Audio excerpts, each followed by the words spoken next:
รุณสวัสดิ์ค่ะท่านผู้ฟังที่นี่สถานีวิทยุกระจายเสียงแห่งประเทศไทยจังหวัดลำปางสถานีเพื่อบริการข้อมูลข่าวสารหน่วยงานภาครัฐและท้องถิ่นที่เชื่อถือได้ถูกต้องรวดเร็วพร้อมพัฒนาคุณภาพชีวิตประชาชนชาวลำปางให้ดีขึ้นอย่างยั่งยืนทำการส่งกระจายเสียงในระบบ FM ความถี่ 97 เมกะเฮิรตซ์ จากอาคารห้องส่งเลขที่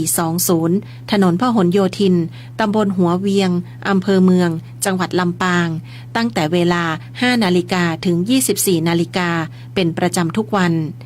มีนายสุภชัยกัลปะสันติ เป็นผู้อำนวยการสถานี ช่างเทคนิคประกอบด้วย นายประสานทิมทอง นายแหลมเพชรนันตาแสง นายภูพิงพงศิริแสน และว่าที่ร้อยตรีอาทิตย์วรรณวารีสำหรับผู้ประกาศประกอบด้วยนางกาญจนาอินทานายบรรหารสุยะนางอัชราพรปวงจันทร์และนางสาวชุติการเหล่าชัยค่ะวิทยุแห่งประเทศไทยให้ความรู้คู่ความสุข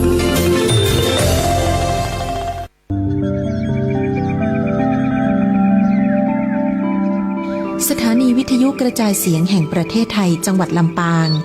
FM 97 เมกะเฮิรตซ์ เสนอรายการธรรมะยามเช้า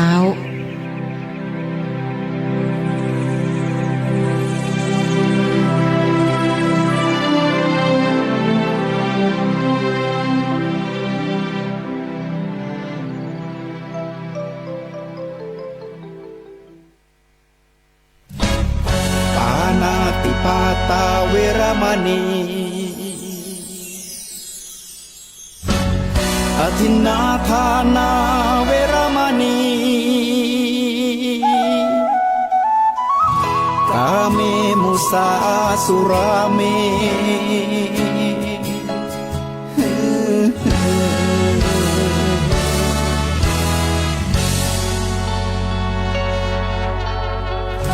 ศีลคือข้อห้ามธรรมคือข้อ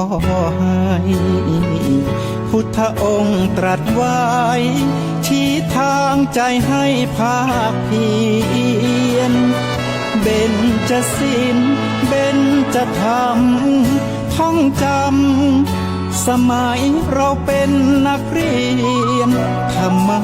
ไม่เคยแปลเปลี่ยนแต่เรายังจำได้มาทวงคำมั่นหมู่บ้านศีลห้าถือเป็นพันธะชาวพุทธทุกคนทั่วไทยสำนักพุทธขับเคลื่อนธรรมจุดเทียนสว่างที่กลางหัวใจสังคมจะร่มเย็นได้ศีลธรรมในใจต้องมีเบญจศีลว่ายังไงไหนลองท่อง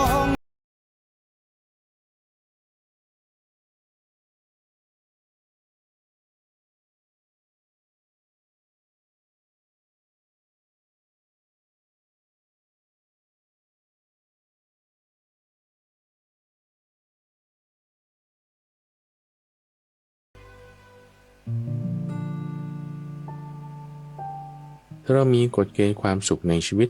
มากเท่าไหร่เป็นไปตามกระแสของโลกมากเท่าไหร่ความทุกข์ของเรามันจะมากเลยตามกระแสของโลกนั้นคือตัณหาไงมีตัณหามากความทุกข์ก็มากแทนที่จะมีความสุขมากตามกฎเกณฑ์ที่มีมากโนความทุกข์ยิ่งมากแต่ถ้าเรามีกฎเกณฑ์ความสุขในชีวิตน้อยคือไม่ต้องไปตามกระแสของตัณหาเท่าไหร่มีกฎเกณฑ์ความสุขน้อยความสุขกลับมากแฮะนั่นไงความทุกข์น้อยความสุขจึง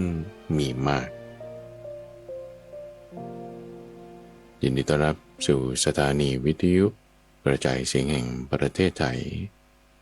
ด้วยรายการธรรมรับอรุณมาพบกับท่านผู้ฟังเป็นประจำทุกวันเป็นรายการแรกของทางสถานีเพื่อนำความเป็นมงคลนำความดีความงามความก้าวหน้าการพัฒนาการให้เกิดในชีวิต ของเราให้เป็นสิ่งแรกๆเลยท่านผู้ฟังถ้าเราต้องการความดีเอาความดีเอาธรรมะเข้าสู่จิตใจโดยมีข้าพเจ้าพระมหาไพบูลย์อภิปุณโญ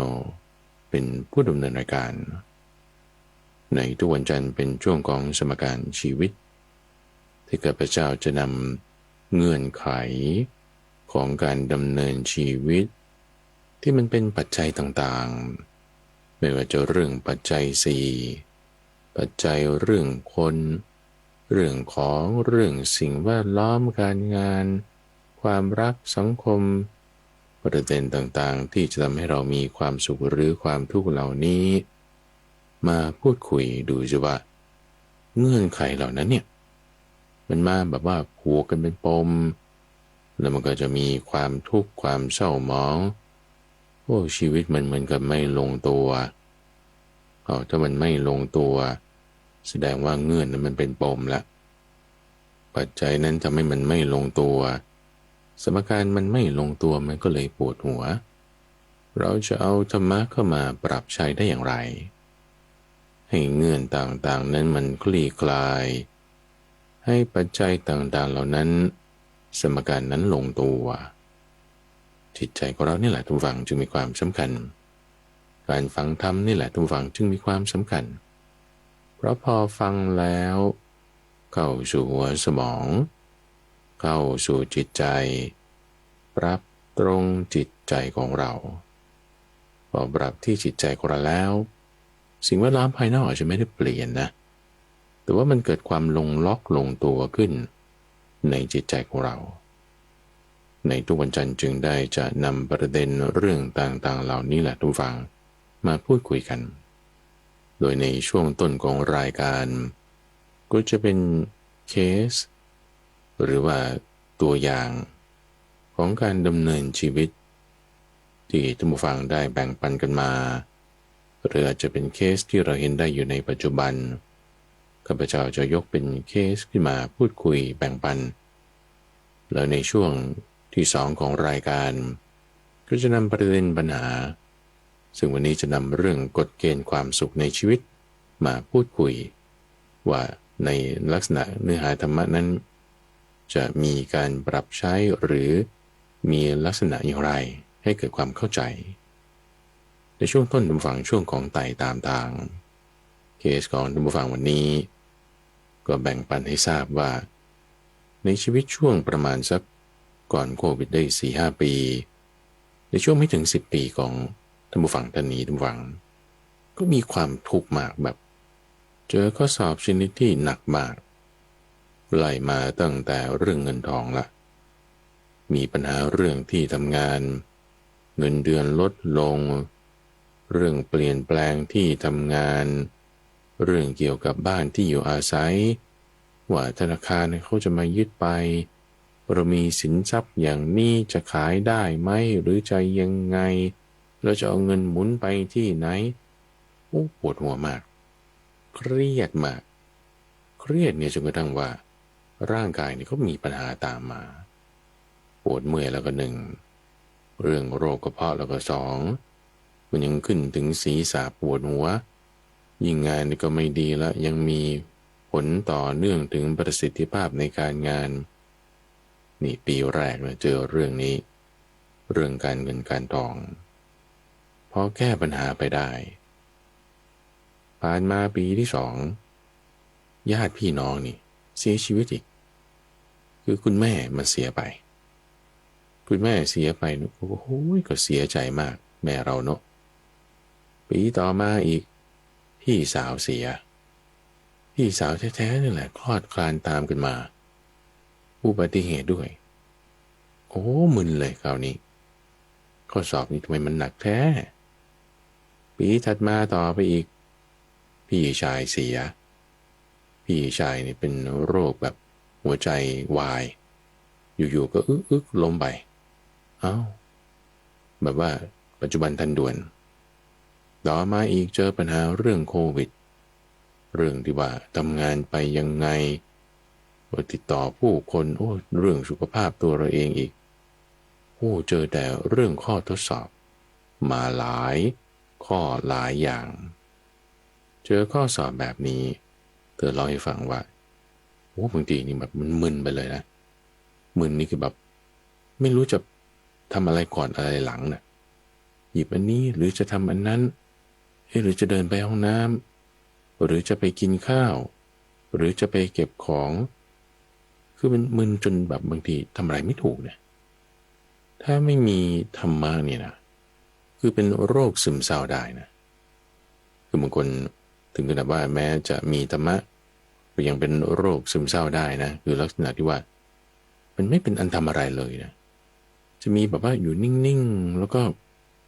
จนมีความคิดว่าอยากจะฆ่าตัวตายหรือไม่อยากจะทำอะไรเลยนี่ก็ขายเกณฑ์เป็นโรคซึมเศร้าใช่ไหมแต่ท่านผู้ฟังท่านนี้ก็ยังไม่ได้คิดไปถึงขนาดนั้นจะเป็นลักษณะที่ว่าแบบอึ้งไปเลยแบบไม่รู้จะทำอะไรเลยบางทีเป็นอย่างนี้ถ้าไม่มีสติมาช่วยดึงเอาไว้นะให้ระลึกถึงได้ว่าโอ้ชีวิตมันก็เป็นอย่างนี้ล่ะคนเราก็ตายได้แต่ความคิดเนี้ยความระลึกถึงได้ข้อเนี้ยความคิดได้ความระลึกได้เนี้ยคือสติไงยังมีสติมาคอยดึงเอาไว้ไม่ให้จิตนั้นไปตามความอึ้งความตกใจความไม่รู้จะทำอะไรถ้าไปตามทางนั้นต่อไปนี่สงสัยได้เป็นโรคซึมเศร้าแน่ๆแต่มีสติมาคอยดึงเอาไว้พอมีสติมาคอยดึงเอาไว้ไม่ไปทำเรื่องที่ไม่ดีก่อนละไม่ไปทำเรื่องที่ไม่ดีนี่ก็คือไม่ไปผิดศีลไม่ไปทำสิ่งที่จะเป็นการเบียดเบียนผู้อื่นเบียดเบียนตนเองและเบียดเบียนทั้งสองฝ่ายสตินั้นพอมีกำลังที่จะดึงจิตไม่ให้ไปมีพฤติกรรมชนิดที่ว่าให้เกิดความหดหู่ต่อไปขยายเป็นโรคซึมเศร้าไม่ไปหดหู่แบบนั้นแต่ดึงไว้คือเหมือนมีเชือกเนี่ยมาผูกเอาไว้จิตที่มันจะเคลื่อนคล้อยไปในทางพฤติกรรมที่ไม่ดีมันไปปุ๊บถูกดึงเอาไว้ไปไม่ได้ยังพอระลึกถึงธรรมะได้บ้างในที่นี้ความระลึกได้คือสติธรรมะที่เธอนึกถึงนั้นคือความไม่เที่ยงเห็นได้ว่าโอ้โธ่แม้เรานี่ก็จะต้องเป็นอย่างนี้เหมือนกันนะเนี่ยเราควรที่จะต้องรีบทำความดีในขณะที่บางคนนะทุกฟังพอเจอเรื่องแบบกระทบกระเทือนใจมากขนาดเนี้ยเงินที่เก็บมาทั้งชีวิตหายหรือสูญเสียไปคนที่รักญาติที่รักตายจากไปเขาไม่มีเครื่องมือที่จะตั้งจิตรักษาจิตหรือมีจุดที่จะนึกถึงระลึกถึงคือไม่มีอาวุธที่จะมาใช้ต่อสู้เลยไม่มีอาวุธที่จะควักออกมาฟันจุดนี้แล้วไอ้ความคิดนี้มันจะหายไปคือไม่มีคิดนึกไม่ได้หรือไม่มีสติที่จะมาเป็นเครื่องมือดึงไว้ไม่ให้จิตมันคล้อยไปตามทางนั้นมันก็ถึงคล้อยไปในลักษณะที่แบบให้ตกใจบ้างร่ำให้คร่ำครวญทุบอกชกตัวถึงความเป็นผู้งุนงงคลั่งเพ้อหรือไม่ก็กระฟัดกระฟรีกระด้างกระเตืองทำความโกรธความขัดเคืองความไม่พอใจให้ปรากฏต่อไปอีกก็เบียดเบียนคนนั้นด่าว่าคนนี้ต่อไปอีกก็ทำผิดศีลจมปลักอยู่ในกองทุกข์แต่เธอผู้นี้ทางฝั่งยังมีสติที่จะดึงเอาไว้บางทีมันก็มีร้องไห้บ้างเสียใจบ้างนะแต่ก็พอมีสติสัมปชัญญะอดกลั้นเวทนานั้นไว้ได้ในการสูญเสียคุณแม่สูญเสียพี่ชายพี่สาวจนทุกวันนี้ทางฝั่งอยู่ตัวคนเดียวคู่ครองก็ไม่มีลูกไม่ต้องพูดถึงอยู่ตัวคนเดียวพอมีสินทรัพย์อยู่บ้างเนี่ยแล้วถามว่าเฮ้ยมันจะมีความคิดต่อไปไหมว่าโอ้ฉันอยู่คนเดียวแล้วก็จะอยู่ยังไงเวลาฉันเจ็บป่วยแค่ไหนก็จะทำยังไงแล้วก็เวลาที่ฉันจะตายแล้วใครจะดูแลให้จิตใจนี้ถ้ามันไม่ได้รับการรักษามันจะคิดต่อไปอีกนะมันก็จะปรุงแต่งกังวลในสิ่งที่ยังไม่มาถึงแต่เธอผู้นี้ก็ยังพอมีสติสัมปชัญญะรักษาจิตไม่ให้คิดไปทางนั้นทำความดีไปทุกวันรักษาจิตที่มีความสงบหาความสุขในปัจจุบันนี่แหละให้เห็นถึงความไม่เที่ยงแล้วมีเพื่อนดีมีกัลยาณมิตรในการที่จะดูแลรักษาช่วยเหลือกันมันก็พอไปได้ไงจิตใจก็ไม่เตลิดเปิดเปิง แล้วก็มีสติสัมปชัญญะพอรักษาได้ แต่อย่างไรก็ตามบางครั้งบางคราวความกังวลในข้อนี้มันก็อาจจะมาบ้างเป็นครั้งเป็นคราวแล้วชีวิตฉันจะดำเนินต่อไปยังไงบางทีมันมีคิดแวบๆมาเอาก็มีความคิดระลึกได้ว่าเอาก็อยู่ไปอย่างเงี้ยอยู่ด้วยธรรมะรักษาตัวไปมีเพื่อนดีไปฟังธรรมะไปมันก็ไปตามทางสายกลางก็รักษาดึงผลักกันอยู่อย่างนี้ยังรักษาอยู่ในกรอบขอบเส้นทางของมรรคได้อันนี้ก็ว่าไต่ตามทางจริงๆแล้วล่ะไต่มาตามทางมรรคสตินี่แหละทุกฝั่งจึงเป็นจุดที่ว่าเราฝึกเราทำเพราะฉะนั้นอย่างคนที่มาฝึกปฏิบัติธรรมรักษาจิตด้วยสติจังหวะที่สติมีกำลังเนี่ยมันเอามาใช้งานได้จริงๆเลยนะในชีวิตประจำวันถ้าเราเปรียบเทียบดูสำหรับคนที่ว่าถ้าไม่เคยฝึกสติมาก่อนไม่ได้เคยมีการเตรียมการรับมือพอมีเรื่องกระทบปึ้งปุ๊บนี่บางทีมันเราเลิกไม่ได้เลยมึนไปเลยอย่างที่ว่าเพราะฉะนั้นพอเราได้มีการฝึกสติมีการปฏิบัติอย่างต่อเนื่องเรื่องทดสอบมาแน่นอนทุกฝั่งสิ่งที่จะมาทดสอบจิตใจของเราคือท่านเปรียบไว้เหมือนกับเมืองที่จะมีข้าศึกมาบุกแน่นอนกายใจของเราเนี่ยเป็นเมืองหนึ่งเมืองกายเมืองใจข้าศึกที่จะบุกมานี่คือความแก่ความตายแน่นอนนะ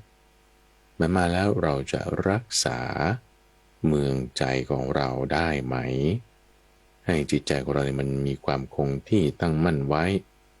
ไม่หวั่นไหวไปตามความตายที่จะมาถึงความสูญเสียที่มาถึงนี่แหละจึงต้องมีสติเป็นตัวตั้งเอาไว้เป็นหนึ่งในเครื่องมือต่างๆข้าพเจ้าคิดว่าก็จะมีท่านผู้ฟังอีกหลายๆท่านที่จะมีเคสมีลักษณะเป็นเหมือนกับท่านผู้ฟังท่านนี้ว่าเจอสิ่งที่ไม่น่าพอใจพบกับความสูญเสียไม่ว่าจะเงินทองญาติมิตรและไม่ใช่ว่าเราจะแบบคอยภาวนาว่าสิ่งเหล่านี้อย่าเกิดขึ้นในชีวิตของเราเลยให้คนอื่นเนี่ยตายจากเราไปทีหลังเราไปก่อนดีกว่าหรือมันก็ไม่ได้มันก็เป็นไปตามจังหวะชีวิตของแต่ละคนพอมีเกิดขึ้นแล้วเราเปลี่ยนแปลงสิ่งเหล่านั้นไม่ได้นะทุกฝั่งไม่ใช่ว่าเราจะเอาธรรมะไปเปลี่ยนแปลงให้สิ่งต่างๆเนี่ยมันเป็นไปตามเรื่องที่เราต้องการตามความปรารถนามันไม่ได้บางครั้งมันไม่ได้มันเป็นไปตามเงื่อนไขปัจจัยแต่สิ่งที่ธรรมะสติมรรคแปดจะช่วยได้ก็คือปรับแต่งจิตใจของเราให้มีความเห็นที่ถูกต้องพอเรามีความเชื่อความเห็นความเข้าใจ mindset ที่ถูกต้องแล้วทุกฝังเราจะไม่ทุกข์ซึ่งเรื่องนี้ทุกฝังจะเป็นประเด็นที่ข้าพเจ้าพูดในวันนี้ว่า mindset หรือว่าความเห็นหรือว่าทิฏฐิความเชื่อแบบไหนที่บางทีมันก็ทำให้เราทุกข์บ้างบางทีก็ทำให้เราไม่ทุกข์บ้างสุขบ้างทุกข์บ้างนี่กฎเกณฑ์ในชีวิตเพื่อที่จะให้เรามีความสุขหรือความทุกข์ของแต่ละคนบางทีมันตั้งไม่เหมือนกันถ้ากฎเกณฑ์เราต่างกันกับโลกมากเราก็จะมีความทุกข์มากถ้ากฎเกณฑ์เราเข้ากันกับได้โลกมากเราก็จะมีความทุกข์น้อยยังไงเดี๋ยวเราพักฟังสิ่งที่น่าสนใจจากผู้สนับสนุนรายการสักครู่เดียวเดี๋ยวกลับมา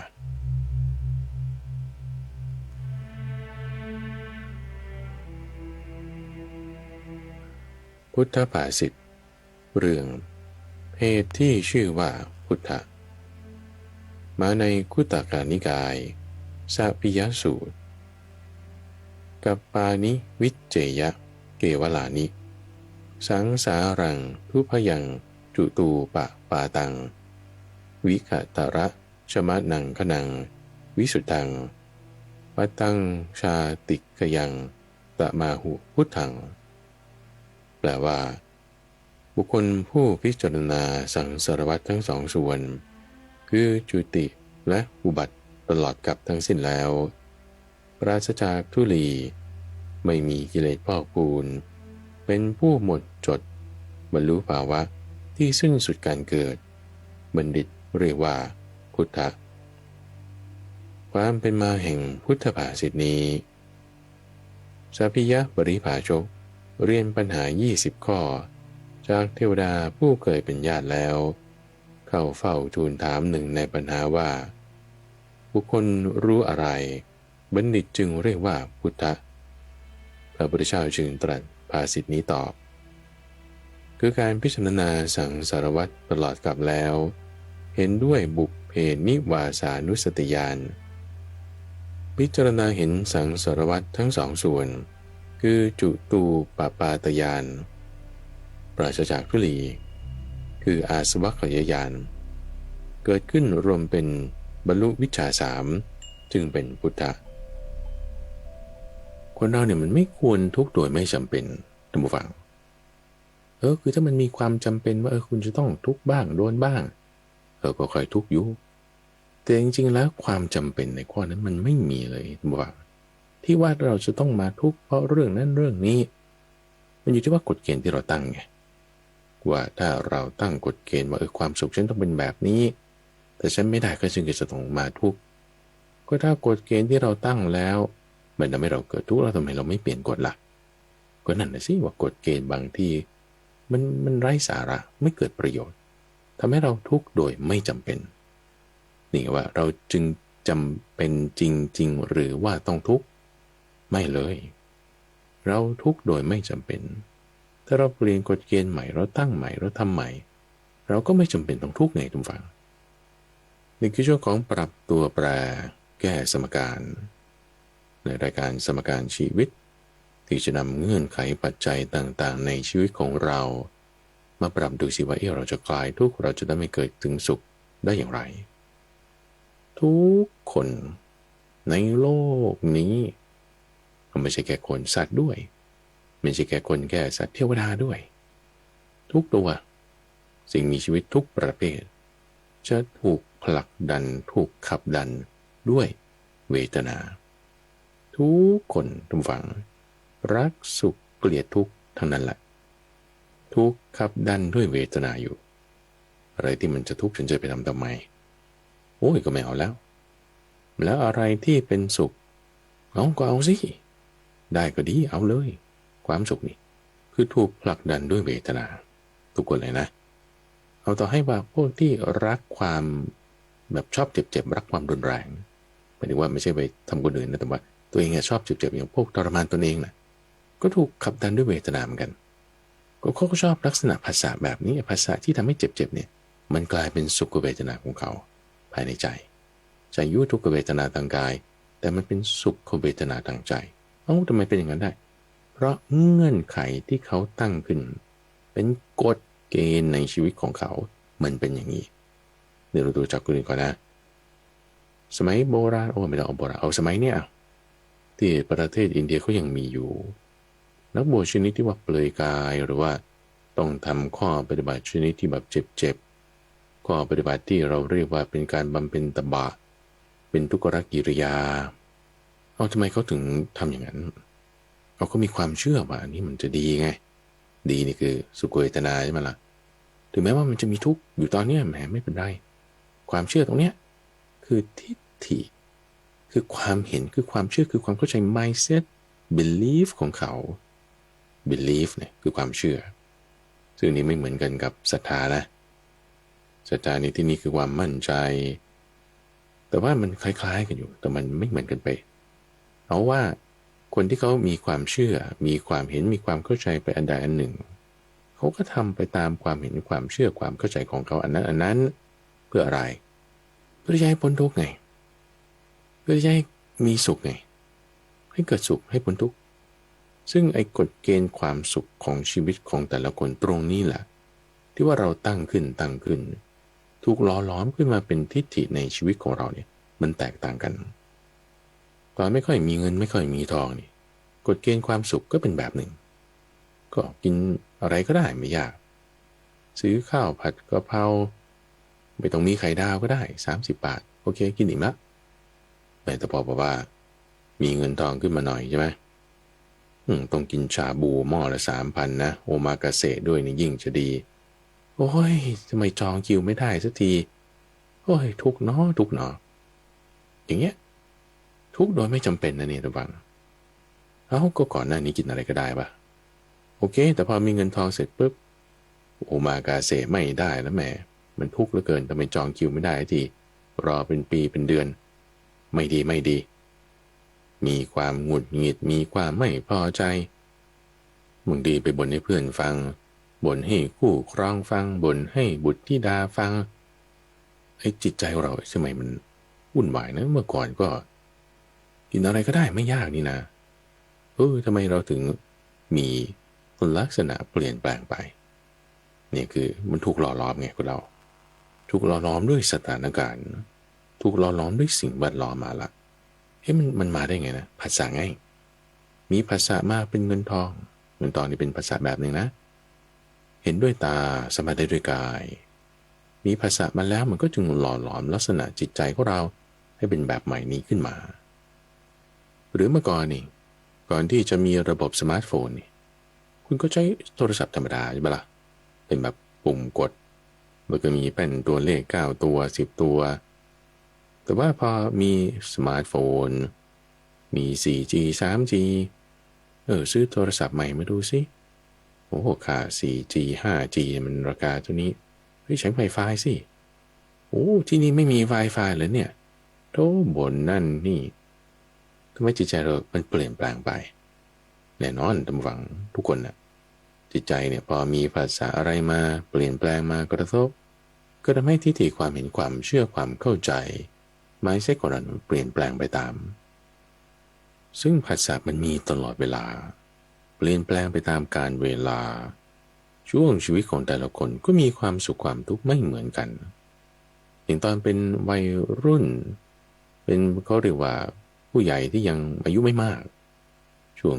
20-30ไปอย่างนี้ช่วงนี้ก็จะมีความสุขแบบหนึ่งในการที่ว่าทำงานบ้างเดินทางบ้างแต่พอชีวิตเปลี่ยนแปลงไปมีคู่ครองมีลูกอายุมากขึ้นพ่อแม่เราก็แก่เท่าไปใช่ปะเงื่อนไขความสุขของเราเนี่ยมันเปลี่ยนแล้วนะจากที่เมื่อก่อนมีงานทำมีเงินเดือนใช้เดินทางท่องเที่ยวบ้างก็มีความสุขแต่พอมีลูกปุ๊บเงื่อนไขความสุขเปลี่ยนแปลงไปทันทีลูกเราต้องเป็นอย่างนี้เลี้ยงก่อนเลยนี่ต้องเลี้ยงแบบนี้บางคนนี่เลี้ยงแบบระบบ2ภาษาพ่อพูดภาษาหนึ่งแม่พูดภาษาหนึ่งบางทีทั้ง2ภาษานี่ไม่ใช่ภาษาไทยด้วยนะนั่นสิมันยังไงนะก็อย่างนั้นแหละต้องการให้ลูกมาเป็นอย่างนี้เงื่อนไขความสุขก็ไปอยู่ที่ลูกหาเงินหาทองรีบหาเลยเพื่อที่จะส่งให้ลูกเตรียมเข้าโรงเรียนนี้เพื่อที่นับแพลนกันตั้งแต่อยู่ในท้องยังไม่คลอดออกมาเลยเนี่ยว่าจะให้มันไปเรียนที่นั่นนี่เรียนโรงเรียนนี้ต้องใช้ค่าเทอมตรงนี้เอาเงินรีบหาเงินก่อนเก็บเงินก่อนละเงื่อนไขความสุขเปลี่ยนแปลงไปแล้วทันทีใช่ปะทีนี้พอถ้าลูกโตขึ้นไปอีกเอาเรื่องลูกก่อนนี่ลูกโตขึ้นเดี๋ยวนี้มีเทคโนโลยีคิดว่าลูกนี่จะต้องแบบคุยกับเราสั่งเลี้ยงลูกมาให้มันไปเรียนโรงเรียนนั้นมันเริ่มเข้าสู่วัยรุ่นม.2 ม.3 ขึ้นไปนี่อยู่แต่กับโทรศัพท์มือถือไม่ค่อยคุยกับพ่อแม่จนบางทีพ่อแม่เอาเงื่อนไขความสุขของตัวเองไปอยู่กับลูกไม่ได้เป็นอย่างที่ตัวเองหวังตัวเองก็เศร้าใจทุกข์ใจตัวเองทุกข์เนี่ยเพราะลูกนะเมื่อก่อนไม่มีลูกไม่ถูกใช่ปะเอาก็เงื่อนไขมันคนละอย่างใจง่ายเงื่อนไขคุณเปลี่ยนแปลงไปทุ่มเทเพื่อลูกแต่ลูกไม่สนใจตัวเองก็จึงแบบว่าซึมเศร้าเลยมีปัญหากับในครอบครัวเรื่องลูกแล้วก็ยังมีปัญหากับคู่ครองอีกว่าทำไมลูกเราเป็นอย่างนี้เอาก็เธอเลยทำอย่างนี้ก็แล้วเธอทำไมไม่ทำอย่างนั้นก็เธอแหละทำอย่างนั้นโทษกันไปโทษกันมามีปัญหาละเราตกมาตรงจุดนี้ได้ไงนะนี่ไงกฎเกณฑ์ความสุขหรือความทุกข์ในชีวิตของเราเนี่ยมันคืออะไรเอายังบวกเข้าไปอีกถ้าเรื่องพ่อแม่คุณเราเติบโตมาตอนเราเป็นเด็กๆพ่อแม่ก็ยังไม่แก่ไม่เท่าใช่ไหมแต่พอเราเติบโตขึ้นพ่อแม่แก่เท่ามากขึ้นแล้วความเจ็บไข้ได้ป่วยก็ตามมาแม่ฉันป่วยเป็นโรคนี้มันจะทำยังไงดีถึงจะหายนี่เธอรู้จักหมอที่ไหนหรือเปล่าเนี่ยฉันรู้จักหมอที่นั่นเดี๋ยวติดต่อให้เตียงไม่ว่างเลยทำยังไงดีนั่นน่ะสิทำยังไงดีกลุ่มใจไปอีก เงื่อนไขของชีวิตนะทุกฝังนี่มันเป็นเรื่องครอบครัวเพราะสิ่งเหล่านี้มันเปลี่ยนแปลงไปตลอดเวลาบางคนนี่ก็อยากจะให้พ่อแม่ไปอยู่บ้านพักคนชราเดี๋ยวนี้คือเขามีศูนย์บ้านพักคนชราแบบใหม่ที่ว่าเป็นศูนย์แบบอยู่เป็นหมู่บ้านเป็นลักษณะที่ให้ผู้สูงอายุมาอยู่แล้วก็เหมือนกับมีกิจกรรมมีอะไรทำก็น่าจะดีนะพ่อแม่จะไปไหมนั่นนะสิคุยกันรอบสองรอบไม่เข้าใจก็มีปัญหาในครอบครัวอีกความสุขก็ลดลงความทุกข์ก็เพิ่มขึ้นบางครั้งบางอย่างบางเรื่องท่านผู้ฟังเราทุกข์โดยไม่จำเป็นไงเพราะกฎเกณฑ์ที่เราตั้งขึ้นเองในชีวิตกฎเกณฑ์หมายถึงอะไรกฎนี่คือกฎไงกฎนี่คือสิ่งที่แบบเปลี่ยนไม่ได้กฎในที่เนี่ยหมายถึงความจริงความเข้าใจหรือลักษณะที่เราคิดว่ามันต้องเป็นอย่างนี้นี่คือกฎเฉพาะของเราเองเนี่ยซึ่งกฎเฉพาะของเราเองเนี่ยมันไม่ได้เป็นเหมือนกับของคนอื่นเขาไม่จะเป็นว่าจะต้องเหมือนกันเช่นคนอื่นที่เขาเจ็บไข้ได้ป่วยแล้วเขาก็ไม่ได้จะมีความทุกข์เขาก็มีใครไล่ไปเลยตั้งแต่พระมักกะลิพระนุรุทธะก็เจ็บไข้ได้ป่วยเหมือนกันแต่ท่านก็ไม่ได้ทุกข์อะไรหรือแม้แต่พระพุทธเจ้าบางคนอาจจะคิดว่าโอ้ยนี่มันเอ็กซ์ตรีมเกินไปท่านจะมายกเอาพระมาล่ะดูตามวอร์ดโรงพยาบาลไหนก็ได้ท่านฟังคนที่ป่วยเป็นโรคมะเร็งหนักๆอัดคีโมกันมาแล้วเต็มที่เนี่ยบางทีมีกำลังใจมากกว่าหมอมากกว่าพยาบาลอีกนะมีคนประเภทนี้มีบางทีมาเขียนหนังสือแต่งหนังสือให้เป็นกำลังใจให้คนอื่นมีทำไมทั้งนั้นที่เขาโดนหนักปานนี้เขายังมีกำลังใจสูงได้ไม่เป็นทุกข์ได้เพราะกฎเกณฑ์ความสุขในชีวิตของเขามันแตกต่างกันกับคนอื่นไงคุณเลยคิดว่าจะต้องไม่เจ็บแค่ได้ป่วยถึงจะมีความสุขคุณไม่สามารถจะรอว่าทุกสิ่งทุกอย่างต้องเป็นไปตามที่เราหวังทั้งหมดนะชีวิตเราถึงจะค่อยมีความสุขได้คุณรอจนกระทั่งวัวควายมันกลับมาบ้านเองนั่นนะก็มีสำนวนฝรั่งดังว่า wait until cow come home คือมันไม่มาง่ายๆหรอกวัวควายเนี่ยมันก็ไปตามเรื่องของมันแล้วมันก็หลงฝูงไปบางตัวมันจะรู้แต่มันไม่ใช่เป็นธรรมชาติของเขาแบบนั้นเราจะมารอให้ทุกสิ่งทุกอย่างราบรื่นไม่มีปัญหาอะไรแล้วเราจึงจะค่อยมีความสุขเราจะทุกข์โดยไม่จำเป็นท่านผู้ฟังเพราะกฎเกณฑ์ที่เราตั้งขึ้นนั้นมันไม่เกิดประโยชน์กฎเกณฑ์ที่เราตั้งขึ้นมาทุกอย่างต้องเรียบร้อยนะต้องมีสุขเวทนาต้องราบรื่นงานต้องดีทุกคนต้องพูดดีกับเราเจ้านายต้องไม่มีปัญหาทุกคนเป็นหมออยู่ในโรงพยาบาลแล้วนางพยาบาลเนี่ยก็ต้องเชื่อฟังคนป่วยนี่ก็อย่าบ่นมากเจ้านายก็อย่าจิกหลายทุกอย่างต้องราบรื่นนะไม่มีปัญหาอะไรเลยฉันถึงจะมีความสุขแต่คุณเป็นลูกต้องแบบพ่อแม่อย่าขี้บ่นเพื่อนที่โรงเรียนเป็นต้องต้อนรับคุณครูนี่ก็อย่าให้การบ้านมากทุกอย่างราบรื่นชีวิตฉันจะต้องมีความสุขหรือถ้าคุณเป็นพ่อเป็นแม่ลูกเนี่ยมันจะต้องเชื่อฟังลูกจะต้องเลี้ยงง่ายบอกสั่งอะไรมันก็ต้องตามคู่ครองของฉันจะต้องไม่มีปัญหาต้องทำทุกอย่างตามที่ฉันบอกถ้าเราจะรอให้สิ่งต่างๆเหล่านี้เกิดขึ้นแล้วชีวิตฉันถึงจะได้กับว่ามีความสุขได้นี่นะรอไปเลยท่านผู้ฟังรอไปรอจนผมงอกจนไม่มีผมด้วยเราจะทุกข์โดยไม่จำเป็นหรือเราไม่ต้องเอาเรื่องที่เกี่ยวข้องกับคนอื่นก็ได้คุณเป็นหมอคุณไม่ต้องเกี่ยวข้องกับพยาบาลไม่ต้องเกี่ยวข้องกับหัวหน้าไม่ต้องเกี่ยวข้องกับคนไข้คุณเป็นพ่อแม่คุณไม่ต้องเกี่ยวข้องกับลูกไม่ต้องเกี่ยวข้องกับคู่ครองถ้าคุณเป็นลูกคุณไม่ต้องเกี่ยวข้องกับเพื่อนไม่ต้องเกี่ยวข้องกับการเรียนเอาตัวเราเองเนี่ยมันมีกฎเกณฑ์บางอย่างอยู่ในจิตใจของเราที่ว่าทำให้เราแบบว่าสุขหรือทุกข์ในเรื่องอื่นที่ไม่ได้เกี่ยวข้องกับคนก็ได้เอาเรื่องงานเรื่องเรียนเรื่องครอบครัวหรือแม้แต่การทำงานบ้านเวลาเราทำงานอันใดอันหนึ่งเรียนงานที่ทำงานงานนั่งโต๊ะงานขายของหรืองานบ้านบางทีด้วยความเชื่อหรือกฎเกณฑ์หรือทิฏฐิบางอย่างบางประการทำให้งานนั้นเนี่ยโอ้ยฉันไม่ชอบทำงานนี้เลยงานนี้น่าเบื่อ ทำไมฉันต้องมาทำงานนี้เสร็จแล้วทำไงเดี๋ยวดูโทรศัพท์ซะหน่อยดีกว่านะดูโซเชียลบ้างดูคลิปวิดีโอสั้นๆบ้างต็อกติ๊กหรือทูบยูไม่กับบุ๊กเฟสเสร็จแล้วก็ดูไปเวลาผ่านไปครึ่งชั่วโมงหนึ่งโอ้ยนี่มันเป็นลักษณะนิสัยที่หาความสุขเฉพาะหน้า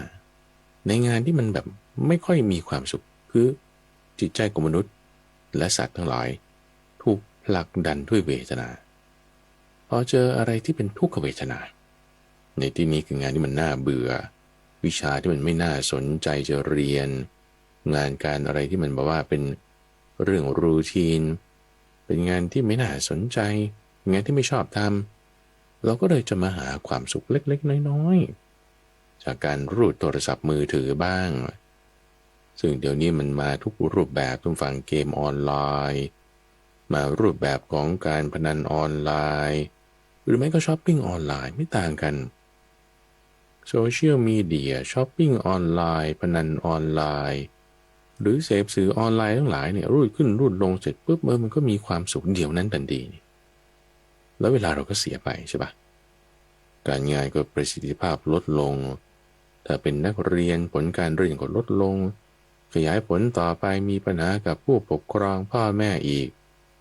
ถ้าเป็นพ่อแม่ก็มีปัญหากับคู่ครองของตนเองมีปัญหากับลูกแต่เป็นเพื่อนร่วมงานก็จะมีปัญหากันเองขยายผลต่อไปนะเพราะว่าถูกขับดันด้วยเวทนาที่อยู่ในจิตใจของเราตามเงื่อนไขอะไรต่างๆที่มันสั่งสมสร้างขึ้นในจิตใจของเราแบบอัตโนมัติเป็นมาอย่างนี้แล้วก็เปลี่ยนแปลงไปด้วยนะอย่างที่ว่าเมื่อก่อนไม่มี Wi-Fi ไม่มีปัญหาหรอกเดี๋ยวนี้พอไม่มี Wi-Fi เครียดละเมื่อก่อนไม่มีนาฬิกาเรือนละ2-3 ล้านไม่มีปัญหาหรอกแต่เดี๋ยวนี้พอมีเงินทองมากขึ้นอยากจะซื้อนาฬิกาก็ให้ซื้อไม่ได้หรือว่าเพราะเงื่อนไขของเราไม่เป็นไปตามกฎที่เขาตั้งขึ้นเราก็ซื้อไม่ได้ของแพงๆบางทีหรือบางทีนะจะไปหาความสุขทางตาทางหูดูหนังดูละครอย่างเงี้ยทุกฝั่งเปิดไปดูละครไทยซีรีส์ละครไทยเสร็จปุ๊บโอ้ยมีแต่เรื่องตบกันมีแต่เรื่องด่ากันดราม่าแบบนี้ทำไม20-30 ปีแล้วมันก็ไม่เปลี่ยนก็ไปทุกข์ใจเรื่องของคนอื่นคนนั้นอีกไปดูซีรีส์เกาหลีดีกว่าดูซีรีส์เกาหลีดูซีรีส์ญี่ปุ่นซีรีส์จีนบางทีมีเรื่องราวที่น่าสนใจจิตใจก็ไปพอใจตรงนั้นหลีกหนีความทุกข์ไงทุกฝังหลีกหนีความทุกข์ไปหาความสุขไม่ว่าจะใครก็ตามเป็นอย่างนี้หมดเงื่อนไขที่จะให้เกิดสุขหรือเงื่อนไขที่จะให้เกิดทุกข์แต่ละคนก็มีความแตกต่างกันแต่เป็นอย่างนี้แหละในความที่จะหาสุขหลีกเลี่ยงจากทุกข์จุดนี้ไงคือจุดที่สำคัญว่าเราตั้งกฎเกณฑ์อะไรไว้เราตั้งเงื่อนไขอะไรไว้หรือบางทีมันสะสมมาเป็นอัตโนมัติเงื่อนไขนี้ถูกหล่อล้อมมาโดยสังคมแล้วโดยที่เราไม่รู้ตัวเช่นว่าคุณต้องมีคู่ครองนะต้องมีลูกนะลูกเนี่ยต้องเป็นอย่างนี้นะลูกคนอื่นก็เป็นอย่างนี้บ้างลูกเราก็ต้องน่าจะเป็นอย่างนี้บ้างถูกหล่อล้อมโดยไม่รู้ตัวความที่ว่าไม่รู้ตัวหล่อล้อมเนี่ยเพราะภาษามันมากระทบตลอดเรื่องที่เราอ่านหนังสือที่เราศึกษาบุคคลที่เราพูดคุยเหล่านี้เป็นภาษาที่ทำให้เกิดการหล่อล้อมขึ้นในจิตใจของเราสิ่งนี้เขาเรียกว่าทิฏฐิท่านผู้ฟังทิฏฐิเกิดจากภาษามีภาษาเป็นแดนเกิดหล่อล้อมเข้าตกตะกอนเข้าจึงเป็นเหมือนกฎเกณฑ์ในชีวิตของเราโดยอัตโนมัติว่านี้คือกฎของชีวิตของฉันซึ่งในสังคมหนึ่งมันก็จะมีส่วนที่คล้ายๆกันก็มีอย่างสังคมโลกในปัจจุบันดูฟังก็จะมีกฎเกณฑ์ความเชื่อหนึ่งว่าเฮ้ยคุณต้องมีเงินสิคุณถึงจะมีความสุขต้องมีเงินทองมากๆนะแล้วก็แบบว่าซื้อสิ่งของนั่นนี่ได้ต้องมีเงินมีอำนาจนะถึงจะมีความสุขได้ตอนที่ไม่มีเงินทำไงก็เร่งรีบทำความเพียรเลยความเพียรมีประโยชน์ไหมมีประโยชน์อยู่มีประโยชน์ทำมาหากินโอเคไม่ผิดศีลไม่มีปัญหาใช่ไหมทำไปความเชื่อแบบนี้มีประโยชน์แต่ในขณะเดียวกันความเชื่อที่มีประโยชน์บางทีมันก็นำโทษมาว่าฉันได้อุตส่าห์ทำมาขนาดนี้แล้วเนี่ยฉันยังไม่ได้มีเงินเลยเนี่ยนะโอ้ยเครียดละหรือในกระบวนการทำความเพียรนั้นคุณต้องได้ทำผิดศีลต้องได้แบบว่าผิดศีลข้อ3บ้างผิดศีลข้อ4บ้างผิดศีลข้อ1บ้างผิดศีลข้อ5บ้างโท ษนี่มันตามมาทันทีเลยนะอย่างคนที่แบบทำการงานไปแล้วตัวเองก็มีคู่ครองแม้แต่แบบว่าเจอคนนั้นไปหาคนนี้จิตใจมันผันเปลี่ยนแปลไปแล้วไปล่วงละเมิดคู่ครองของคนอื่นผิดศีลไปชีวิตนี้พังเลยนะมีปัญหาได้ทำไมคุณถึงทำจุดนี้นะก็พยายามหาเงินมาเลี้ยงครอบครัวไงแล้วทำไมถึงไปผิดศีลข้อ3ได้นะนี่ไงมันพาไปหรือทำไมต้องผิดศีลข้อ5นะมันดื่มเหล้าไงมันต้องเข้าสังคมแล้วไงต่อแล้วก็ไปมีความประมาทอื่นๆเช่นนักเลงการพนันนักเลงเจ้าชู้นี่หาความสุขไม่ใช่ว่าจะมีความสุขด้วยการหาเงินมากแล้วก็ทำความเปลี่ยนปะมันพาสิ่งอื่นที่ไม่ดีมาด้วยไงกฎเกณฑ์บางกฎเกณฑ์ไม่ดีใช้ได้ในสถานการณ์หนึ่งแต่ไม่ได้ใช้ได้ตลอดในทุกสถานการณ์กฎเกณฑ์แบบนี้เขาเรียกว่าทิฏฐิที่เรามีขึ้นตั้งขึ้นเองในชีวิตของเราพระพุทธเจ้าจึงมีเขาเรียกว่ากฎเกณฑ์ใหม่ที่จะให้ความทุกข์เนี่ยมันลดลงให้ความสุขชนิดที่เหนือกว่าสุขเวทนามันมากขึ้นทุกข์ลดลงเพราะอะไรอย่างน้อยไม่ได้เบียดไกลไม่เบียดไกลนี่ก็คือมีสัมมากัมมันตะละกฎเกณฑ์ใหม่ที่พระพุทธเจ้าตั้งขึ้นในการที่ว่าอย่างน้อยรักษาชีวิตให้มีทุกข์น้อยมีสุขที่เพิ่มขึ้นมากได้นั่นคือกฎเกณฑ์ในเรื่องขององค์ประกอบอันประเสริฐ8อย่างตรงนี้เขาเรียกว่าทางที่มีองค์ประกอบ8อย่างอันประเสริฐคือมรรค8ได้เป็นไกด์ไลน์ไว้ก่อนนะยกขึ้นไว้ก่อนตั้งขึ้นไว้ก่อนทีนี้เรามาดูต่ออีกว่ากฎเกณฑ์ทิฏฐิความเห็นความเชื่อบางอย่างที่เรามีในชีวิตนั้นที่บางอย่างก็มีประโยชน์บางอย่างก็ไม่มีประโยชน์ดูยังไงว่ามีประโยชน์หรือไม่มีประโยชน์ไม่มีประโยชน์ก็คือให้คลายทุกข์ได้น้อยมีความทุกข์มากมีสุขน้อยต้องพึ่งอยู่กับสิ่งอื่นที่มันเปลี่ยนแปลงไปได้เช่นว่าสุขภาพฉันต้องดีแล้วสุขภาพดีแล้วคุณถึงจะมีความสุขมันก็ฟังดูมีเหตุผลปะแต่ว่าบางทีสุขภาพเราก็ไม่ดีไงท่านผู้ฟังทุกวันนี้ใครจะเป็นมะเร็งเนี่ยจับสลากเอาไม่ได้ว่าคุณจะออกกำลังกายเป็นประจำกินอาหารมังสวิรัติแล้วคุณจะไม่เป็นมะเร็งมีความเสี่ยงน้อยมีความเสี่ยงน้อยมันก็มีความเสี่ยงอะไรบางทีเราก็เห็นว่าเป็นได้คนที่มันสูบบุหรี่คนที่มันกินเหล้าคนที่มันกินแต่เนื้อสัตว์ทำไมบางทีมันไม่เป็นอายุ90-80ก็มันเป็นอย่างเงี้ยบางทีเขาก็ไม่เป็นเงื่อนไขปัจจัยมันมีหลายอย่างระหว่างซึ่งเงื่อนไขปัจจัยหลายอย่างตรงเนี้ยมันหล่อหลอมรวมกันมาใช่ไหมมันก็เลยทำให้เราแบบมีสรุปความเห็นตรงนี้ขึ้นมาว่าต้องอย่างนี้นะฉันถึงจะมีความสุขซึ่งไอ้ตรงนี้มันไม่ได้ใช้เหตุผลด้วยนะใช่อยู่เราเข้าใจว่าทุกสิ่งทุกอย่างไม่เที่ยงแต่พอเรื่องนี้เกิดกับเรานี่ช็อกซีนีมาเลยช็อกซีนีมาแล้วทำไงเป๋เลยทำอะไรไม่ถูกบางทีฉันจะไปห้องน้ำหรือฉันจะไปกินข้าวเนี่ยลืมไปแล้วเลยฉันกินหรือยังหรือฉันยังไม่ได้กินมึนไปเลยใช่ปะก็เพราะว่ากฎเกณฑ์เราถูกบิดเบือนละพอมันไม่เป็นไปตามความจริงอย่างที่เราเข้าใจอย่างที่เราคาดหวังอย่างที่เราหวังให้มันเป็นไปนั่นคือทิฏฐิเนี่ยทิฏฐิเนี่ยจะเป็นความจริงของเราว่ามันต้องเป็นอย่างนี้มันถึงจะดีมันถึงจะได้ทุกคนต้องทำตามกฎจราจรกฎจราจรมีกฎหมายดีทุกคนต้องทำตามกฎระเบียบแต่พอมีคนไม่ทำตามกฎจราจรเป็นยังไงหัวร้อนเลยดิเขาขับรถปาดหน้าบ้างการจราจรติดขัดบ้างไปไม่ทันเวลาทุกอย่างต้องราบรื่นนะก็แต่มันไม่ราบรื่นแล้วคุณจะไม่สุขอ่ะเราจึงทุกข์โดยไม่จำเป็นนะทุกวันนี้ทุกข์โดยไม่จำเป็นเพราะเราตั้งกฎเกณฑ์หรือว่ากฎเกณฑ์บางอย่างมันถูกหล่อล้อมมาในตัวเราแล้วเราก็เลยทุกข์โดยไม่จำเป็นในบางเรื่องบางอย่างคือจริงๆนะทุกฝังทุกเรื่องทุกอย่างที่เราทุกข์อยู่ทุกวันเนี่ยคุณไม่จำเป็นต้องทุกข์เอาไม่ต้องเอาเรื่องใหญ่ไม่ต้องเรื่องถึงแบบเจ็บไข้ได้ป่วยเจอสถานการณ์ที่ไม่น่าพอใจเอาทุกเล็กๆน้อยๆจิปาถะบ่นกันด่ากันเครียดให้กันโพสโซเชียลแล้วก็แบบว่าตึงมึนเรื่องนี้ไม่จำเป็นต้องทุกข์เลยมันเรื่องเล็กน้อยจิปาถะแท้ๆแต่เราเอาดันเป็นเรื่องใหญ่ขึ้นมา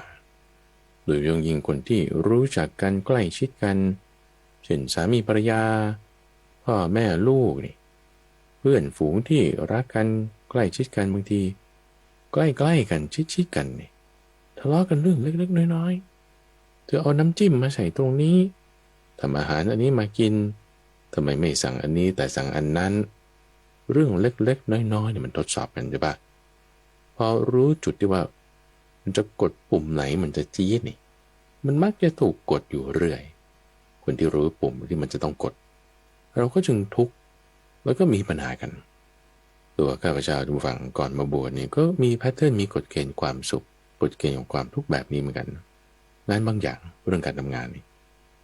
ว่าฉันไม่ชอบทำงานนี้เลยงานนี้เป็นงานที่แบบว่าไม่ท้าทายความสามารถเลยเป็นงานแบบว่ารูทีนงานน่าเบื่อก็เลยไม่อยากทำแบบผลัดวันประกันพรุ่งจนมันจ้อเนี่ยใกล้จะถึงเดดไลน์แล้วจะก็เอามาทำแล้วเป็นไงเครียดอะดิโอ้งานไม่เสร็จตัวเองเครียดว่าจะต้องทำงานนี้เพราะไม่อยากทำเลยแล้วก็ไปเสียเวลากับการทำอย่างอื่นที่จะมาหาความสุขเฉพาะหน้าเช่นเล่นโซเชียลบ้างทำงานอื่นที่ไม่ได้เกี่ยวข้องกับงานประจำของเราบ้างเสร็จแล้วพอถึงเวลาใกล้ๆจะส่งเครียดหนักว่างานไม่เสร็จก็บ่นนั่นบ่นนี่ทุกโดยไม่จำเป็นนี่ถ้าเราเปลี่ยนกฎเกณฑ์ตั้งแต่ตอนแรกนะว่างานอะไรฉันก็ทำได้ถ้างานที่มันไม่สำคัญมันไม่ได้มาอยู่ตรงนี้ตั้งแต่แรกแล้วล่ะงานนี้ถึงแม้จะน่าเบื่อก็จริงแต่มันมีความสำคัญถ้าเราจะมาทำตอนหลังเราก็จะต้องมาเจอสถานการณ์เครียดกว่าหนักกว่าเก่าอยู่ดีตัดใจมันทำตอนนี้ซะเพราะเราเปลี่ยนความเข้าใจตรงนี้ใหม่เปลี่ยนกฎเกณฑ์ตรงนี้ใหม่ทำก็ได้ไม่มีปัญหาพอทำก็ได้ไม่มีปัญหาถึงแม้ว่ามันจะมีทุกขเวทนาอยู่นะตอนแรกแต่ว่าเราก็เอาด้วยสติสัมปชัญญะคุณตั้งเอาไว้คุณพิจารณาให้ถูกบูมเลยคุณแก้กฎเกณฑ์ที่มันไม่เข้าท่าเนี่ยได้แต่เดี๋ยวนะด้วยความมันเป็นทิฏฐิใช่ไหมเราก็จึงคิดว่ามันเข้าท่าไงเพราะมันเป็นกฎความจริงของตัวเราพอมันเป็นความจริงของตัวเราในศัพท์ศาสนาก็เรียกว่าปัจเจกสัจจะคือสัจจะความจริงของตัวเราคนเดียวว่างานนี้มันไม่น่าทำนะมันน่าเบื่อนะคนอื่นก็อาจจะไม่คิดอย่างนี้ก็ได้โอเคแต่พอเราคิดอย่างนี้ปุ๊บเราก็เลยจึงคิดว่ามันเนี้ยเป็นงานความจริงเราก็จะเอาความจริงก็ได้มาอ้างเสมออ้างเพื่ออะไรอ้างเพื่อจะไม่ทำไงอ้างเพื่อที่จะหาความสุขอ้างเพื่อที่จะหนีจากความทุกข์เอาความที่มันไม่ได้เป็นอริยสัจแต่เป็นแค่ปัจเจกสัจจะคือทิฏฐิมาอ้างว่านี้จะต้องเป็นความจริงพอเราอ้างปุ๊บกิเลสได้ช่องทันทีกิเลสแทรกทันทีเพราะมันไม่ได้เป็นอริยสัจไม่ใช่ความจริงอันประเสริฐแต่เป็นทิฏฐิของเราเองเป็นปัจเจกสัจจะเป็นความจริงของตัวเราเองเราจึงเอามาอ้างเองทำเองเราก็เป็นยังไงทุกเองทุกโดยไม่จำเป็นข้าพเจ้าไม่แน่ใจว่าท่านผู้ฟังจะเข้าใจประเด็นข้อนี้หรือเปล่าเพราะวันนี้มันไปเกี่ยวข้องกันกับเรื่องของทิฏฐิ62ประการที่เป็นเครือข่ายของความทุกข์ให้เราทุกข์อยู่ในปัจจุบันเนี้ยทิฏฐิความเห็นความเข้าใจความเชื่อหรือกฎในชีวิตของเราบางอย่างบางประการมันทำให้เราทุกข์อยู่ทุกวันนี้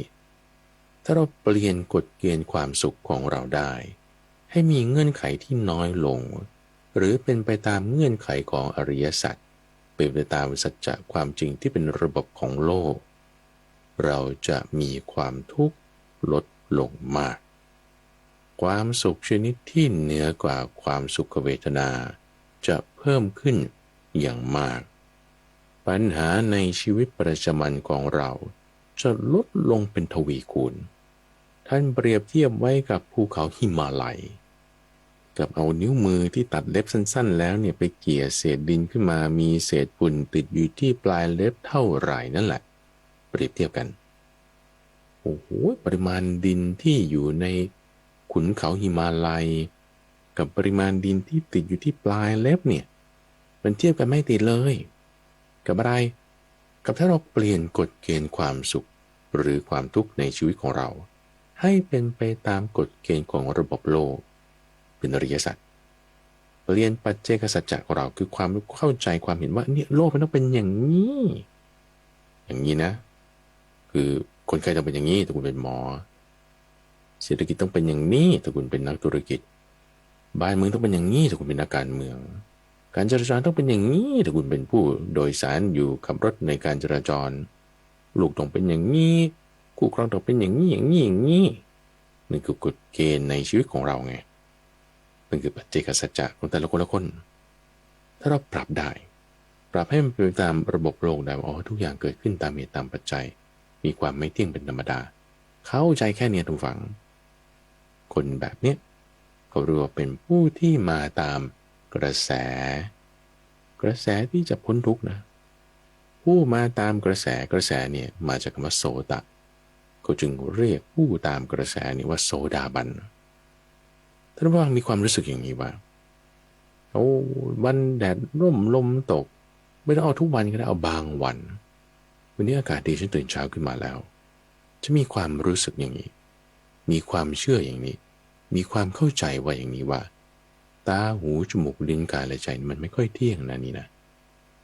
ตาหูจมูกลิ้นกายใจมันไม่ค่อยเที่ยงนะนี่นะมันเป็นของไม่เที่ยงนะมันเป็นอย่างนี้ละมีความเข้าใจแวบหนึ่งแม้แค่นี้ชั่วลัดนิ้วมือเดียวนั่นชื่อว่าเป็นผู้ยังลงสู่ระบบแห่งความเห็นที่ถูกต้องยังลงสู่ภูมิของสัตว์บุรุษล่วงพ้นปุถุชนภูมิยังลงสู่ภูมิของอริยบุคคลคืออริยภูมิเป็นโสดาปัตติมรรคแล้วนะท่านว่าเป็นผู้มาตามทางที่จะไปสู่กระแสของการพ้นทุกข์มาตามทางที่จะไปสู่กระแสแบบนี้แล้วอย่าพึ่งตายหรือว่าอย่าพึ่งแบบว่ามีปัญหาอะไรในชีวิตจนกระทั่งตายไปแล้วคุณไม่ได้ไปถึงความเป็นโสดาปัตติผลนะโสดาปัตติผลหมายความว่าไงหมายความว่าไอ้ลักษณะความเห็นความเข้าใจเนี่ยมันจะอยู่กับเราไปตลอดไม่เปลี่ยนแปลงไปเป็นอย่างอื่นยังไงนะเพราะไอ้โมเมนต์แวบเดียวที่ว่าตาหูจมูกลิ้นกายใจไม่เที่ยงนะความเข้าใจเนี่ยบางทีมันมาแวบเดียวมาแวบเดียวที่คุณเป็นโสดาปัตติมรรคใช่ป่ะแต่พอเจอคู่ครองเจอลูกเจอเจ้านายเจอเพื่อนบ้านเจอลูกค้าเจอเพื่อนร่วมงานไอ้พวกนี้มันหายไปแล้วนะการจราจรต้องไม่ติดขัดรัฐบาลต้องดีเป็นอย่างนี้เศรษฐกิจต้องเป็นอย่างนี้เพื่อนร่วมงานต้องเป็นอย่างนี้เพื่อนบ้านต้องเป็นอย่างนี้ไอ้พวกนี้มันมาทันทีบุมบับมาละทิฏฐิความเห็นที่แบบมันไม่ได้เป็นสัมมาทิฏฐินะมันทำให้เราทุกข์เนี่ยมันกลับมาแล้วแต่ตะกี้หายไปไหนนะมันไปแล้วโอ้โธ่หายไปแล้วมาแบบเดียวบางทีมันกลับกำเริบไงไอ้สิ่งที่ไม่ดีเอาใหม่จะทำยังไงให้ทิฏฐินั้นมันไม่หายไปเนี่ยตรงนี้เราจะมีกระบวนการแก้ยังไงว่าทิฏฐิความเห็นความเชื่อความเข้าใจ mindset belief ที่เรามีอยู่ทุกวันนี้ที่มันทำให้เราทุกข์นี่มันมีอยู่เราทุกข์โดยไม่จำเป็นในข้อแรกเราจะแก้ได้ให้เรามีสติก่อนท่านผู้ฟังว่าอะไรที่เราทุกข์อยู่ตอนนี้คุณทุกข์เรื่องอะไรทุกเรื่องว่าจะจองร้านอาหารนี่มันจองไม่ได้สักทีเป็นปีแล้วอยากจะกินร้านนี้โอมากาเสะสำหรับผู้ฟังที่ไม่รู้ว่าโอมากาเสะคืออะไรก็ไม่รู้หรอกว่าโอมากาเสะมันคืออะไรเพราะคนกินเขาก็ไม่รู้เหมือนกันว่าจะได้กินอะไรไม่รู้แล้วทำไมไม่มีความสุขพอไม่รู้ทำไมถึงมีความสุขก็ว่ามันเป็นเอลิเมนต์ของเซอร์ไพรส์ไงไม่รู้ว่าจะได้กินอะไรมันกลับมีความสุขไงมันประหลาดพอเรามีความเชื่อมีความเข้าใจอย่างนี้เรื่องนี้เราทุกข์โดยไม่จำเป็นนะนี่นะเรื่องไม่มี Wi-Fi ใช้ซื้อของราคาแพงๆไม่ได้ความทุกข์พวกนี้มันเล็กน้อยเอาทุกข์ใหญ่ขึ้นมาหน่อยนึงเช่นเรื่องคู่ครองทำไมคู่ครองฉันผิดศีลเรื่องลูกทำไมลูกฉันเป็นอย่างนี้เรื่องที่ทำงานทำไมที่ทำงานเจ้านายหัวหน้าลูกน้องเป็นอย่างนี้อย่างนี้นี่ก็ใหญ่ขึ้นมาหน่อยใช่ป่ะหรือใหญ่ขึ้นมาหน่อยเรื่องสุขภาพทำไมสุขภาพฉันเป็นอย่างนี้ทำไมญาติพี่น้องฉันตายจากไปพวกนี้ทั้งหมดเป็นความทุกข์ที่เกิดขึ้นในชีวิตของเราจากการตั้งกฎเกณฑ์อย่างใดอย่างหนึ่งเอาไว้ข้อแรกเราให้มีสติสัมปชัญญะก่อนท่านผู้ฟังว่าเราทุกข์เรื่องอะไรพอเราทุกข์เรื่องอะไรเรารู้แล้วใช่ปะให้เราเอากฎเกณฑ์นั้นเนี่ยมาตั้งขึ้นท้าทายมันเลยท้าทายกฎเกณฑ์ที่เราตั้งขึ้นในชีวิตเช่นเรื่องงานนี้มันน่าเบื่อท้าทายมันน่าเบื่อตรงไหนคนอื่นที่เขาไม่เบื่อมีไหมมีโอเคงั้นคุณจะบ่นอะไรกฎเกณฑ์นี้จะอยู่ไม่ได้เพราะเราท้าทายมันความจริงของมันจะปรากฏขึ้นว่า มันไม่ได้เป็นอย่างนั้นหรอกโรคภัยไข้เจ็บคุณเอามาดูเนี่ยเป็นโรคภัยไข้เจ็บอย่างเงี้ยทำไมฉันเป็นโรคภัยไข้เจ็บอย่างนี้ท้าทายมาดูแล้วคุณอื่นก็ไม่เป็นหรอกคุณไม่ได้เป็นคนเดียวในโลกป่ะนี่มัน1 ใน 25 ล้านนะที่เป็นโรคแบบเนี้ยแล้วไอ้คนที่2 ในอีก50 ล้านนั่นนะเขาไม่เป็นหรอกเขาก็เป็นป่ะเพราะเราท้าทายกฎเกณฑ์อะไรอย่างหนึ่งที่เราตั้งเอาไว้แล้วทำให้เราเป็นความทุกข์เรากำหนดสติสัมปชัญญะได้ท้าทายมันด้วยความจริงว่าจริงๆมันเป็นอย่างนั้นไหมเอาดูนี่จริงๆมันจะเป็นอย่างนั้นไหมคนที่เขาไม่มีเงินทองแล้วเขาจะไม่มีความสุขเหรอคุณจะต้องมีเงินทองแล้วคุณต้องมีความสุขอ่ะคนที่ไม่มีเงินทองแล้วมีความสุขก็มีป่ะกฎเกณฑ์นั้นจะตั้งอยู่ไม่ได้กฎเกณฑ์ที่ว่าต้องมีเงินถึงจะมีความสุขต้องมีชื่อเสียงถึงจะมีความสุขต้องมีของดีๆต้องได้กินอะไรอร่อยๆถึงจะมีความสุขแล้วคนที่เขาไม่ได้มีของดีๆไม่ได้กินอะไรอร่อยๆแล้วก็ไม่มีความสุขหรอท้าทายมันเลยบวงพูดช้าๆนะบางทีเราต้องแบบว่าค่อยๆครวญทำความเข้าใจไปพอเราเอาความจริงที่มันเป็นของเรานะมาท้าทาย challenge มันดูท้าทายมันดูมันใช่ปะความจริงก็มันจะปรากฏของมันว่าให้มันไม่ใช่เป็นอย่างนั้นนี่นะอย่างอื่นก็มีฮ่ามันไม่เที่ยงแล้วเนี่ยทำไมเราไปโง่เข้าใจไปงั้นความไม่รู้ไงคืออวิชชามันทำให้เราเข้าใจไปงั้นทิฏฐิความเห็นมันจึงหล่อหลอมขึ้นมาได้พอมันไม่ใช่ความจริงแล้วเนี่ยแต่ลักษณะนี้มันเป็นทิฏฐินะหวังว่ามันฝังรากลึกบางทีมันกลับมาอีกเราก็ต้องท้าทายมันเราต้องตั้งสติสัมปชัญญะไว้อย่างมากเลยในการที่ว่าจะแบบระงับมันยังไงมันกลับมาอีกเราก็ต้องแบบว่ามีสติสัมปชัญญะให้เราตั้งอยู่ในความจริงให้ได้ความจริงในที่นี้คืออริยสัจให้ได้ความสามารถในการที่จะใช้ปัญญาเห็นตามความจริงตรงนี้แหละท่านผู้ฟังจึงเป็นเรื่องของทิฏฐิไงสัมมาทิฏฐิว่าสัมมาทิฏฐิถ้ามีแล้วจะกำจัดมิจฉาทิฏฐิได้มิจฉาทิฏฐิคือความเห็นความเชื่ออะไรที่มันไม่ได้เกิดประโยชน์ทำให้เรามีความทุกข์ทำให้ความสุขเราลดลงนั่นคือมิจฉาทิฏฐิมันแฝงมาเกิดดับเปลี่ยนแปลงไปอยู่ตลอดเวลาหล่อล้อมได้สร้างได้เปลี่ยนแปลงได้ตามภาษาที่เรามีมิจฉาทิฏฐิมี1,800,000อย่าไปว่าแค่62มีมากกว่านั้นเพราะกิเลสเวลามันล็อกเราเนี่ยมันล็อกคู่เสมอหน้าหลังคู่เนี่ยมันทุกองศาทุกมุมที่0ก็180ที่90ก็270ที่30ก็210ที่60ก็240ที่150ก็330มันล็อกเราเป็นคู่หมดทุกด้านหมดมันมากกว่า62ท่านผู้ฟังทิฏฐิความเห็นที่ไม่ถูกต้องนี่นะแต่สัมมาทิฏฐิคือความเห็นที่ถูกต้องนั้นมีอันเดียวมีแบบเดียวนั้นเอาสูงสุดเลยเอาก็คือความเป็นของไม่เที่ยงให้เรา challenge คือท้าทายความเห็นที่เป็นมิจฉาทิฏฐินะว่ามันจริงไหมมันจริงไหมไอ้ที่เราเชื่อเราว่าต้องตั้งกฎเกณฑ์ความสุขในชีวิตอย่างเงี้ยว่าพ่อแม่ของเราเนี่ยจะต้องแบบว่าสุขภาพดีไม่มีปัญหาแล้วพ่อแม่คนอื่นก็ไม่มีสุขภาพที่แย่หรอกเขาก็มีเหมือนกันความจริงข้อนี้จะถูกล้มเลิกไปทันทีแต่เราจะมองไม่เห็นนะเราจะมองไม่เห็นถ้าเราตั้งสติไม่ได้การมองเห็นนั้นคือปัญญาถ้าเราไม่มีสติปัญญามันจะไปเกิดได้ไงสติก่อนถึงต้องเคยมีปัญญาใช้สติปัญญาทำวังในชีวิตของเราอย่าไปตั้งกฎเกณฑ์ความสุขในชีวิตมากถ้าเรามีกฎเกณฑ์ความสุขในชีวิตมากเท่าไหร่เป็นไปตามกระแสของโลกมากเท่าไหร่ความทุกข์ของเรามันจะมากเลยตามกระแสของโลกนั้นคือตัณหาไงมีตัณหามากความทุกข์ก็มากแทนที่จะมีความสุขมากตามกฎเกณฑ์ที่มีมากความทุกข์ยิ่งมากแต่ถ้าเรามีกฎเกณฑ์ความสุขในชีวิตน้อยคือไม่ต้องไปตามกระแสของตัณหาเท่าไหร่มีกฎเกณฑ์ความสุขน้อยความสุขกลับมากแฮะนั่นไงความทุกข์น้อยความสุขจึงมีมากความสุขแบบผาสุกนะไม่ใช่สุขแบบสุขเวทนาตามแต่ภาษาของกระแสโลกที่ก็จะว่าไปแต่เป็นความสุขชนิดที่เหนือกว่าสุขเวทนาจึงมีมากขึ้นได้จิตใจเราจึงไม่ผูกเป็นปมไม่เป็นเงื่อนไม่เป็นแบบไม่ลงตัว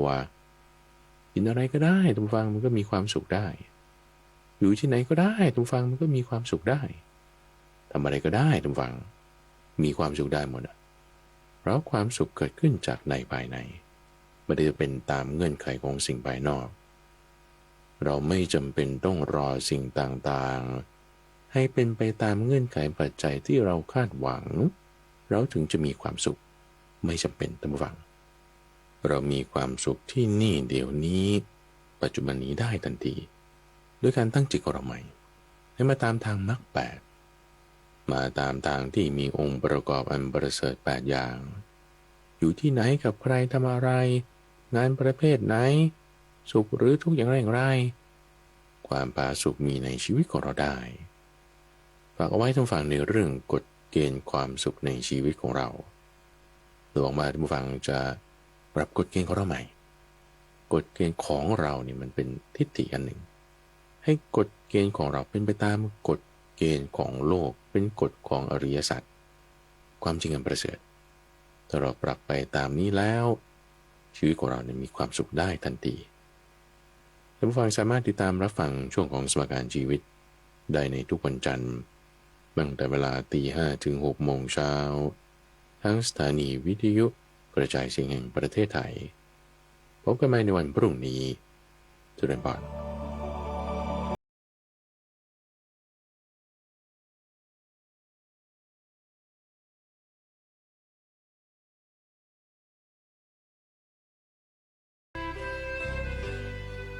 ติดตามรับฟังรายการธรรมรับอรุณได้เป็นประจำทุกวัน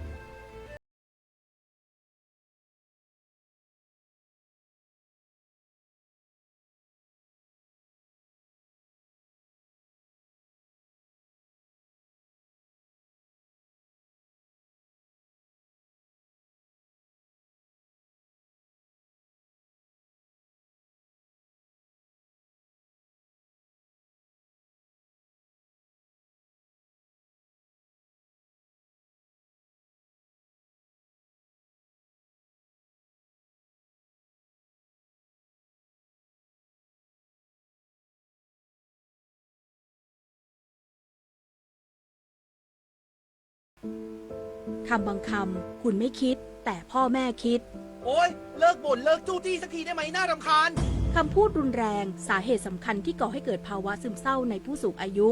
ลูกหลานอย่างเราสามารถดูแลท่านผ่านทริคคิวใจพระในบ้าน เริ่มจากงดใช้คำพูดรุนแรงหากิจกรรมทำร่วมกัน มอบงานสร้างคุณค่ากอดเพิ่มพลังใจ และพาไปหาหมอด้วยตัวเอง รักแท้ดูแลด้วยใจ ให้ผู้สูงวัยสุขกายสุขใจทุกวันนะคะ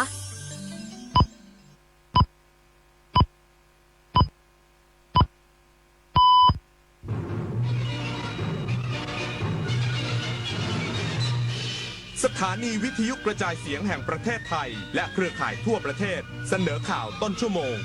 รู้เร็วรู้จริงเกาะติดทุก